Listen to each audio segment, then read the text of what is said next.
नमस्कार, बहुत स्वागत है आप सभी का इंडिया न्यूज हरियाणा में। मैं हूं आपके साथ अपूर्वा और वक्त है फटाफट खबरों का। लेकिन उससे पहले ब्रेकिंग पर नजर डालते हैं। चंडीगढ़ से बड़ी खबर आ रही है, जहां बिजनेस एडवाइजरी कमेटी की बैठक हुई।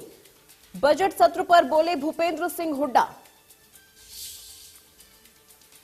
कहा सरकार को घेरने की है पूरी तैयारी। चंडीगढ़ से ये बड़ी खबर आ रही है, जहां बिजनेस एडवाइजरी कमेटी की बैठक हुई है और बजट सत्र पर भूपेंद्र सिंह हुड्डा का बयान भी सामने आया है, जहां उन्होंने कहा कि सरकार को घेरने की पूरी तैयारी कर ली गई है। बिजनेस एडवाइजरी कमेटी की बैठक हुई आज चंडीगढ़ में।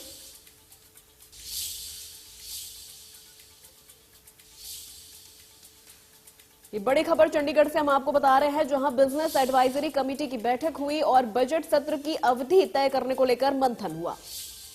साथ ही सीएम और विधानसभा अध्यक्ष भी इस बैठक में मौजूद रहे। आपको बता दें कि 2 मार्च से विधानसभा सत्र शुरू होने वाला है और आज जो चंडीगढ़ में बिजनेस एडवाइजरी कमेटी की बैठक हुई, जिसमें बजट सत्र की अवधि तय करने को लेकर पूरा मंथन किया गया।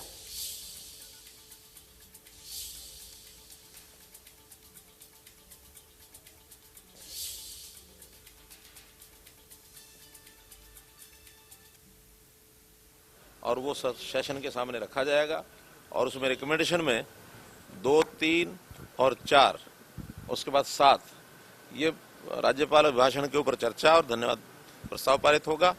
8 तारीख को सुबह बजट के जो एस्टिमेट्स हैं वो प्रस्तुत किए जाएंगे और इसके बाद 14 तारीख तक अर्थात 9, 10, 11, 12, 13 ये 5 दिन कमेटियों के लिए कुछ कमेटीज बनाई गई हैं, एडॉक कमेटीज, जो इस बजट के ऊपर सेक्टर वाइज चर्चा करेंगे और अपने कुछ सुझाव देंगे। ये पहली बार इस प्रकार का एक कार्यक्रम बनाया गया है। वैसे पार्लियामेंट में ये होता है, विधानसभा में पहली बार इस प्रयोग को कर रहे हैं, ताकि सभी विधायक किसी न किसी कमेटी में बैठ करके अपने अपने सेक्टर के हिसाब से वो अपने कुछ सुझाव देंगे। उन सुझाव के ऊपर भी विधानसभा में रखे जाएंगे, चर्चा होगी। जो सुझाव मानने लायक होगा जरूर उसमें माना जाएगा और उसमें विषय इतना ही रखा जाएगा कि जो एस्टिमेट्स हैं उसका जो कुल एस्टिमेट जिस सेक्टर का बनाया गया है वो सारे सुझाव उसके अंदर ही होने चाहिए। उसमें हेड्स के अंदर कम ज़्यादा करने का सुझाव वो दे सकते हैं, किसी में कम करना, किसी में ज़्यादा करना है। टोटल बजट के जो आंकड़े हैं वो वही रहेंगे। और इसके बाद 17, 15, 16, 17 3 दिन नहीं 14, 15, 16 3 दिन चर्चा होगी बजट के ऊपर और इसके बाद 18, 19 ये छुट्टी रहेगी, 20 भी छुट्टी रहेगी। 21 और 21 तारीख को चर्चा का एक प्रकार से समापन होगा। 22 तारीख को जो विधायी कार्य होते हैं, एप्रोप्रिएशन बिल होता है, वो पास होगा। तो 22 तारीख तक ये बजट समाप्ति। मार्च को हरियाणा का बजट पेश होने वाला है और 2 मार्च से ही सत्र में रखी जाती है विधानसभा में। और विधानसभा में कोई सुझाव इस प्रकार का आए, कहीं लगता है कहीं सदस्यों को कि कोई समय कम है, तो उसके हिसाब से स्पीकर साहब प्रपोजल रखते हैं और विधानसभा में उसका प्रदान किया जा सकता है। लेकिन हमने सारी चर्चा करने के बाद ये इस बार बजट का सत्र है, इसमें समय पर्याप्त दिया है। मुझे लगता नहीं कि कोई बहुत बड़ा इसमें कोई अब शेष बचेगा समय, यानी कोई गुंजाइश, क्योंकि बजट सत्र और बजट पर ही चर्चा होती है। जो सामयिक विषय होते हैं उसमें विपक्ष के लोग अपने अपने तरीके से प्रस्ताव रखते हैं, उसमें अगर कहीं आवश्यकता होगी तो स्पीकर साहब इसका निर्णय रख सकते हैं। आज बेस्ट लेजिस्लेचर के लिए थे आपकी मीटिंग, कौन कौन चुने गए हैं? सभी के सुझाव लिए थे और जो कमेटी होंगी वो 8, 9 जो अभी तक हमें जानकारी मिल रही है, स्पीकर साहब ने कुछ कमेटियां बनाने का विचार किया है, वो भी सदन में रखा जाएगा और सदन उन कमेटियों को एक प्रकार से अपना मत देगा सदन। तो जो भी 8, 9 कमेटियां बनेंगी, क्योंकि मंत्रियों को छोड़कर और स्पीकर नेता प्रतिपक्ष इनको अगर निकाल दिया जाए तो 73 MLAs और बचते हैं। तो कोशिश यही रहेगी कि 73 MLAs को सबको किसी न किसी कमेटी में रखा जाए और वो 3 दिन या 4 दिन जो भी उनको समय जितना आवश्यक होगा उसके ऊपर वो चर्चा करेंगे।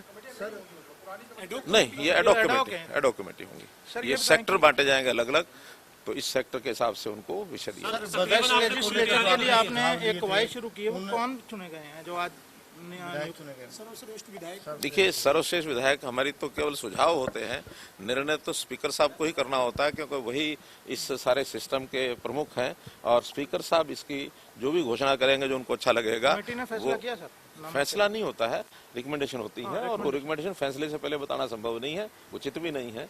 इसलिए ये सब निर्णय स्पीकर साहब को ही करना है और स्पीकर साहब जिस दिन भी, चाहे पहले दिन अथवा दूसरे दिन, जब भी वो निर्णय करके बताएंगे उनका सम्मान करेंगे। सर 8 तारीख को आप बजट पेश करने वाले हैं, किस तरीके का होगा, कुछ जितना आप बता सकें इस वक्त? सुझावों पर सर कितना ऐड किया गया है, जो सुझाव दिए गए थे सभी को? सुझाव के नाते से हमने कई इस बार प्रकार अडॉप्ट किए हैं, जिसमें लिखित सुझाव मांगे हैं विधायकों से, सांसदों से, जो अलग अलग सेक्टर्स हैं, जो जिसको कहना चाहिए स्टेक होल्डर्स हैं, उनमें कुछ की बैठकें प्रत्यक्ष हुई हैं और कुछ हमने ऑनलाइन भी सिटिंग्स की हैं।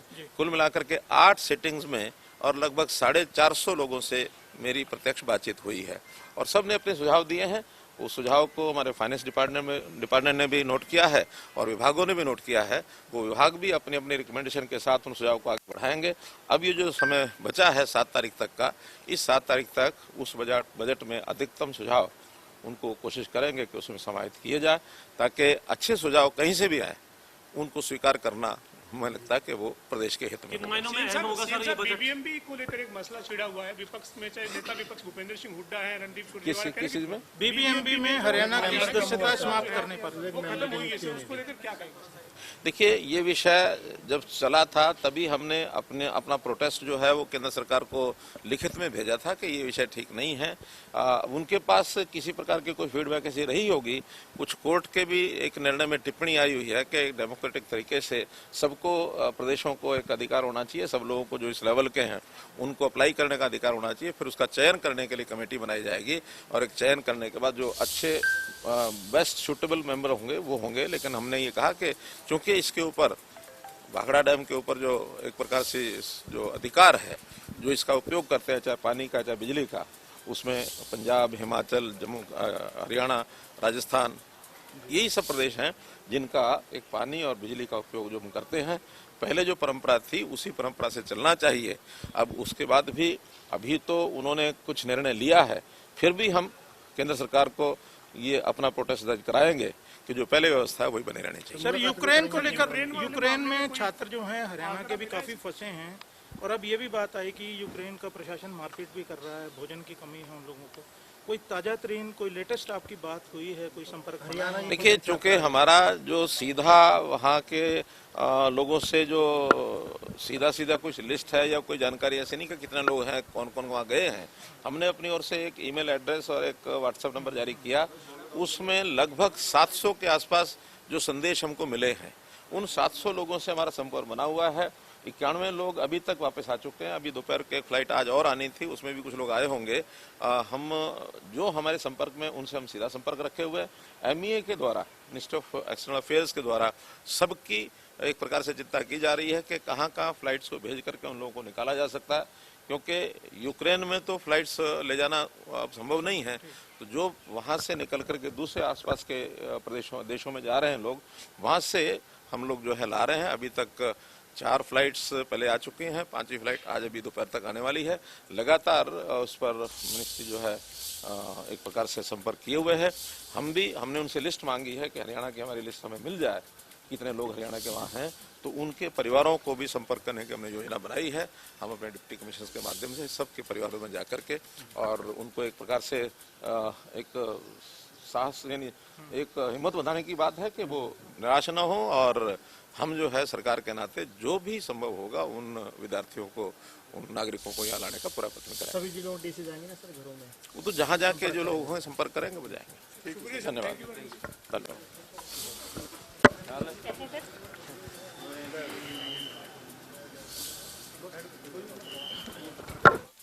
हरियाणा का बजट पेश होने वाला है और 2 मार्च से विधानसभा में बजट सत्र शुरू हो जाएगा। अभी आपने सीएम को भी सुना, क्या कुछ कहा उन्होंने, लाइव थे वो, चंडीगढ़ से लाइव थे। बजट सत्र पर भी उन्होंने बातचीत करी, साथ ही जो यूक्रेन में छात्र फंसे हुए हैं हरियाणा के, उनको लेकर भी उन्होंने बात की। इस दौरान उन्होंने कहा कि जल्द ही भारत सरकार जो वहां पे छात्र फंसे हुए हैं उनको लेकर वापस लाने की कवायद शुरू हो गई है और जल्द से जल्द उन्हें वापस लाया जाएगा। आपको बता दें कि चंडीगढ़ में बिजनेस एडवाइजरी कमेटी की जो बैठक हो रही थी वो बैठक खत्म हो गई है और 8 मार्च को हरियाणा का बजट पेश होगा। ये सीएम की ओर से बयान सामने आया है। उन्होंने ये बात कह दी है कि 8 मार्च को हरियाणा का बजट पेश होगा। सीएम मनोहर लाल खट्टर का बयान सामने आया कि 8 मार्च को हरियाणा का बजट पेश होगा। अभी आपने उन्हें लाइव सुना चंडीगढ़ से, जहां पर उन्होंने बजट सत्र को लेकर भी सारी बातचीत करी है।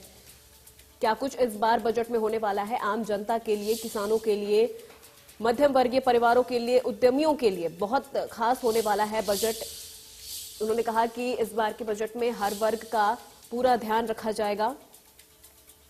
साथ ही जो बैठक हो रही थी एडवाइजरी कमेटी की, बिजनेस एडवाइजरी कमेटी की जो बैठक हो रही थी वो बैठक खत्म हो गई है। 8 मार्च को हरियाणा का बजट पेश होगा। सरकार को घेरने के लिए पूरी तरह से तैयार हैं।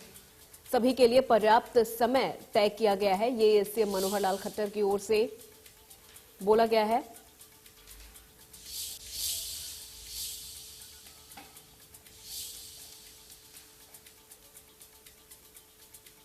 तो यहां रुकते एक छोटे से ब्रेक के लिए, जल्द हाजिर होंगे।